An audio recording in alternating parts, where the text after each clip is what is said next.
Shalom semuanya, apa kabar hari ini? Sekarang kita dalam kondisi yang baik-baik saja, kondisi yang sehat dan kuat ya.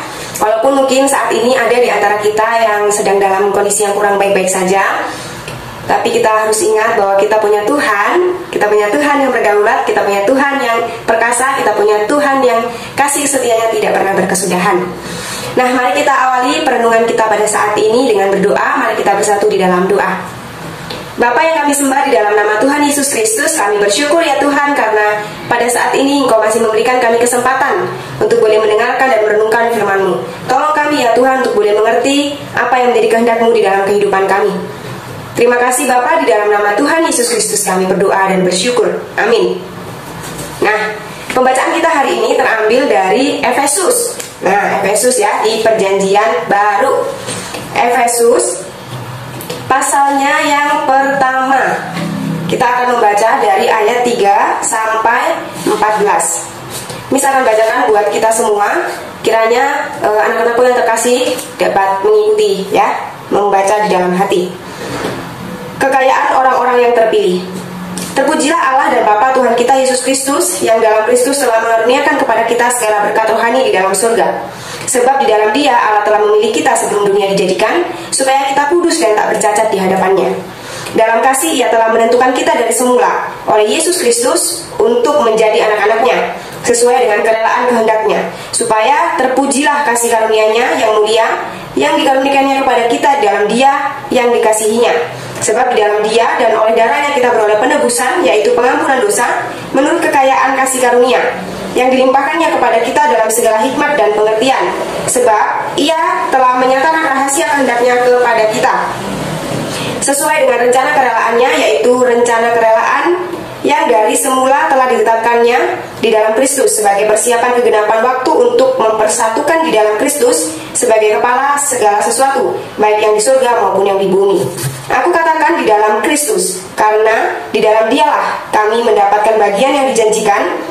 Kami yang dari semula ditentukan untuk menerima bagian dari sesuatu sesuai dengan maksud Allah, yang di dalam segala sesuatu bekerja menurut keputusan kehendak-Nya, supaya kami yang sebelumnya telah menaruh harapan pada Kristus boleh menjadi pujian-pujian bagi kemuliaan-Nya. Di dalam Dia kamu juga, karena kamu telah mendengar firman kebenaran, yaitu Injil keselamatanmu. Di dalam Dia kamu juga, ketika kamu percaya, dimateraikan dengan Roh Kudus yang dijanjikannya itu. Dan Roh Kudus itu adalah jaminan bagi kita sampai kita memperoleh seluruhnya, yaitu penebusan yang menjadikan kita milik Allah untuk memuji kemuliaan-Nya. Amin. Nah, anak-anakku yang terkasih di dalam nama Tuhan, sejauh ini pembacaan kita. Pernahkah kalian mendengar tentang kisah Romeo dan Juliet? Ayo, Romeo dan Juliet. Nah, kisah Romeo dan Juliet ini suatu kisah yang sangat populer, yang ditulis oleh seorang bernama William Shakespeare. Nah, beliau adalah seorang dramawan, seorang penyair dan juga aktor. Nah, di dalam dialog antara Romeo dan Juliet, ada dialog yang mengatakan, yang berbunyi seperti ini. Apalah arti sebuah nama? Ya, ketika mendengar kata apalah arti sebuah nama, banyak persepsi yang timbul di masyarakat. Ada yang mengatakan bahwa William ini tidak peduli tentang pentingnya sebuah nama. Ada juga yang mengatakan bahwa William ini bukan hanya berkata tentang penting atau tidaknya sebuah nama, tetapi lebih dari itu, William ingin memberitahukan bahwa nama itu bukan sekedar nama, tetapi menunjukkan sebuah identitas. Nah, berbicara tentang sebuah nama, kita juga memiliki kisah di dalam Alkitab, yaitu Bapak Abraham dan juga istrinya Sarah. Nah, di dalam kisah tersebut kita melihat bahwa Allah memberikan nama baru kepada Abraham dan juga Sarah. Sebelumnya mereka memiliki nama Abram dan juga Sarai. Nah, tetapi kemudian Tuhan memberikan nama kepada mereka menjadi Abraham, menjadi Sarah. Nah, yang berarti Abraham berarti bapa dari segala bangsa, dan juga Sarah berarti ibu segala bangsa. Oleh sebab itu, kita mengerti sekarang bahwa nama itu bukannya sekedar nama, menunjukkan siapa kamu gitu ya, tetapi ini menunjukkan identitas diri kita. Nah, pembacaan kita hari ini juga merujuk atau membawa kita untuk mengerti siapa kita di hadapan Allah. Siapa identitas kita? Bukan hanya ketika ditanya siapa kamu, oh nama saya A, nama saya B, bukan hanya seperti itu. Tetapi lebih dari itu, kata siapa kamu itu menunjukkan identitasmu. Berdasarkan pembacaan kita pada saat ini, Efesus ya.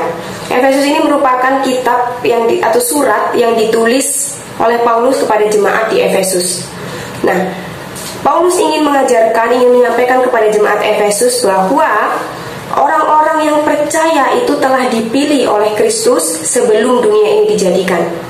Ya, kita telah ditebus oleh Yesus Kristus dengan darahnya yang mahal, dan kita telah dimateraikan oleh Roh Kudus. Nah, yang dahulunya kita hidup bagi dosa sejak kejatuhan, tetapi kini karena penebusan Kristus kita mati oleh dosa dan kita hidup dalam Kristus. Nah, secara khusus Paulus di sini memberikan penekanan tentang karya Allah di dalam pribadi Yesus Kristus yang menebus dosa manusia berdosa. Dan dia juga mengatakan bahwa bagaimana seharusnya orang yang ditebus ini hidup bagi Allah. Nah, dan di dalam ayat yang kita baca saat ini juga kita mengerti bahwa kita telah dipilih sebelum dunia dijadikan supaya kita hidup tak bercacat di hadapan Tuhan, di hadapan Allah. Ya, Ia telah menentukan kita sejak semula bahwa kita adalah anak-anak Allah. Nah, mengapa demikian? Ingat, bukan karena kuat ataupun hebatnya kita, tetapi semua adalah karena kasih karunia Allah, karena kebaikan Tuhan. Bukan karena apa yang kita lakukan setiap harinya, bukan ketika kita melakukan perbuatan baik, bukan, tetapi semuanya berdasarkan pada kasih setia Tuhan kepada manusia, sehingga Ia merelakan anaknya yang tunggal untuk menebus kita. Kalau kita lihat di dalam ayat-ayat yang sudah kita baca di dalam Efesus, itu ada kata yang seringkali dituliskan oleh Paulus, yaitu kata dalam Kristus. Nah, kata di dalam Kristus ini merujuk kepada 3 hal. Yang pertama tentang penebusan Kristus, yang kedua tentang relasi dengan Kristus, dan yang ketiga tentang sikap hidup orang Kristen. Mari kita bahas secara satu persatu. Yang pertama, penebusan Kristus. Nah, di dalam bahasa aslinya, kata penebusan ini memiliki arti membeli kembali seorang budak atau tawanan dengan memberikan tebusan. Nah, lalu mengapa kata ini dipakai di dalam menebus orang berdosa, gitu ya? Penebusan orang berdosa. Apakah kita seorang budak sehingga kita harus ditebus? Ya, kita sejak kejatuhan di dalam dosa, kita adalah budak dosa. Kita adalah tawanan dosa. Sehingga apapun yang kita lakukan semuanya adalah hal-hal yang berdosa. Kecenderungan kita semuanya adalah berbuat dosa dan menyakiti hati Tuhan, yang mana Tuhan telah menciptakan kita sungguh amat baik menurut gambar dan rupanya, untuk tujuan yang memuliakan Dia, untuk pekerjaan yang baik, gitu. Tetapi sejak kejatuhan di dalam dosa, kita hidup oleh dosa, kita hidup bagi dosa, bukan lagi bagi Allah. Akan tetapi tidak hanya berhenti sampai di sana. Tuhan telah mengaruniakan anaknya yang tunggal, ya Tuhan kita Yesus Kristus, untuk menebus kita, sehingga barang siapa yang percaya kepadanya tidak binasa melainkan beroleh hidup yang kekal. Nah, yang kedua yaitu tentang relasi dengan Kristus. Nah, melalui karya penebusan Kristus inilah kita tidak lagi disebut sebagai budak atau tawanan dosa. Nah, kita telah bebas, kita telah dibebaskan dari perbudakan dosa karena Kristus telah membayar lunas dengan darahnya yang kudus. Itulah sebabnya kita saat ini bisa berelasi dengan Kristus, bisa berelasi dengan Allah untuk memenuhi tujuan hidup kita, mengapa kita diciptakan, yaitu untuk menikmati Allah dan memuliakan Dia seumur hidup kita. Sebagaimana juga yang dituliskan di dalam kitab Kolose, pasalnya yang pertama ayat 18-20, bahwa Kristus telah mengadakan pendamaian oleh darahnya yang kudus di atas kayu salib. Oleh sebab itu, barang siapa yang sudah di dalam Kristus, ia adalah ciptaan yang baru. Yang lama sudah berlalu dan sesungguhnya yang baru sudah datang. Kristus telah mendamaikan kita. Dia tidak lagi memperhitungkan pelanggaran kita. Ia telah mendamaikan kita dengan Dia sehingga kita bisa berelasi dengan Dia. Inilah nama baru bagi kita, identitas baru kita. Siapa? Bahwa kita bukan lagi tawanan, tapi kita adalah anak-anak Allah. Oleh sebab itu, kita masuk pada bagian yang ketiga, yaitu sikap hidup orang Kristen.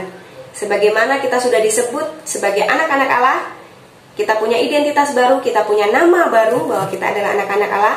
Maka bagaimana seharusnya sikap hidup kita?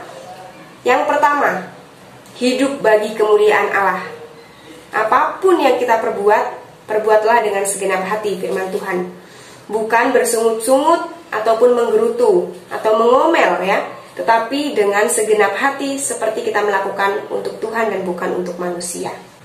Yang kedua, hidup kudus.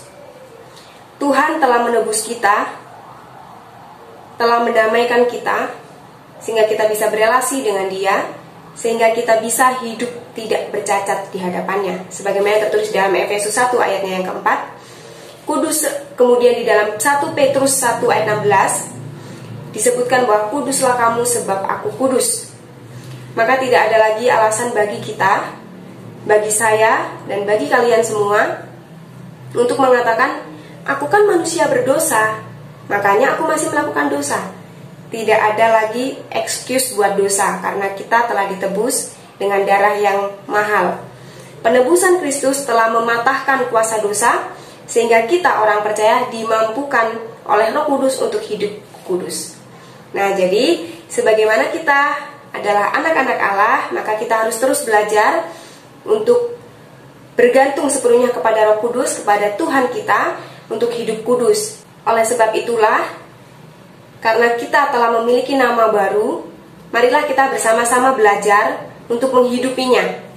Ya, salah satu hal yang bisa kita lakukan adalah seperti tidak lagi mencontek, tidak lagi mencuri, berbohong, merundung teman, membuli teman, ya, ataupun sombong dengan kemampuan yang kita miliki. Tapi kita bisa bersama-sama hidup kudus, hidup yang bertanggung jawab, hidup yang jujur, hidup yang mengasihi sesama, mengasihi ciptaan yang lain, mengasihi guru-guru kita, mengasihi teman kita, mengasihi orang tua kita. Inilah hidup sebagai anak-anak Allah. Dan yang ketiga, sebagai anak-anak Allah juga mempunyai tugas untuk memberitakan kasih Kristus, yaitu memberitakan Injil. Mari kita bersama-sama menyampaikan berita sukacita bahwa Kristus telah menebus kita dengan darahnya yang mahal. Mari kita bersaksi bagi Kristus, bagaimana Kristus telah memimpin hidup kita untuk memiliki kehidupan baru, memiliki identitas yang baru sebagai anak-anak Allah. Sehingga orang-orang yang terhilang dapat datang kepada Kristus dan hidup sebagai anak-anak Allah. Tapi bagaimana caranya, Miss? Ya, marilah kita bersama-sama belajar. Kita mulai dari orang-orang terdekat kita. Mari kita ceritakan kepada orang tua kita, kepada kakak, adik, ataupun teman kita tentang bagaimana Kristus bekerja di dalam kehidupan kita secara pribadi. Nah, oleh sebab itu, hari ini kita kembali diingatkan bahwa pemberian nama ada maksudnya, ada arti dari setiap nama yang diberikan. Tapi ingat bahwa nama bukan lagi hanya sekedar nama diri, melainkan sebuah identitas diri. Kini kita telah memiliki nama yang baru, kita disebut sebagai anak-anak Allah yang diberikan untuk kita. Oleh sebab itu, sebagai anak-anak Allah, mari kita bersama-sama untuk hidup bertanggung jawab di hadapan Tuhan, hidup sesuai dengan kehendak Tuhan. Dengan demikian, mari kita bersama-sama untuk berkomitmen untuk mengalami pertumbuhan di dalam Kristus untuk semakin serupa dengan Kristus. Amin. Demikianlah firman Tuhan. Mari kita tutup di dalam doa. Sungguh besar kasih karunia dan cinta kasih-Mu ya Tuhan terhadap kami manusia yang berdosa. Terima kasih karena Engkau telah menebus kami dari dosa-dosa kami, sehingga kini kami punya identitas yang baru, yaitu sebagai anak-anak Allah. Ya Bapa, tolong mampukan kami untuk boleh hidup sesuai dengan kehendak Tuhan di dalam kehidupan kami sehari-hari. Ajarlah kami untuk semakin serupa dengan Kristus hari demi hari. Sungguh Tuhan, kami menyerahkan hidup kami sepenuhnya ke dalam tangan pengasihan-Mu. Hanya di dalam nama Tuhan kami Yesus Kristus, kami berdoa dan bersyukur. Amin.